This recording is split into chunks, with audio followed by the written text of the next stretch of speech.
The world is full of water. This is the blue planet as seen from space. But nearly all of this is salt water. Less than 3% is fresh, and only half of that is accessible. And it's unevenly distributed across the globe. Water is a finite resource. What we have now is all we'll ever have. But for perhaps the first time in history, global demand may outstrip supply.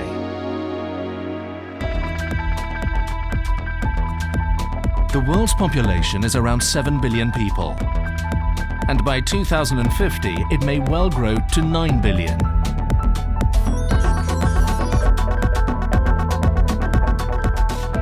And by that time, 70% of the people will be urbanized.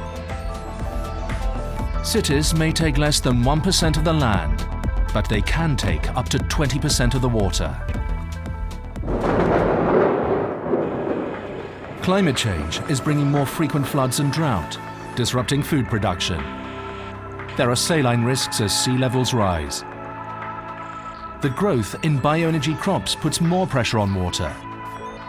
And as the world gets wealthier, our diets demand more water-intensive foods.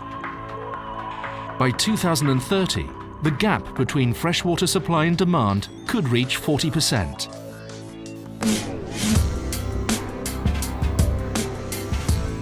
This water gap creates a potential for conflict among water users, whether for food, energy, environment or health. History shows the disputes have been resolved when people share the benefits of water. This requires trust and cooperation from everyone involved, working together and investing in the sustainable development of our water resources. Established in 1996, the Global Water Partnership is a network of over 2,700 partners worldwide. As a broad-based organization, we can bring together the different interests concerned: governments, civil society, and the private sector. From local through to global level, we can share our experience and technical expertise. Sharing the benefits of water requires an integrated approach, where every sector works together, promoting economic efficiency, ecosystem sustainability, and social equity. In Central Asia, we are the main network that can bring together the countries that share the region's water resources. In Africa, we are working on climate-resilient development in 8 countries and 4 transboundary river basins.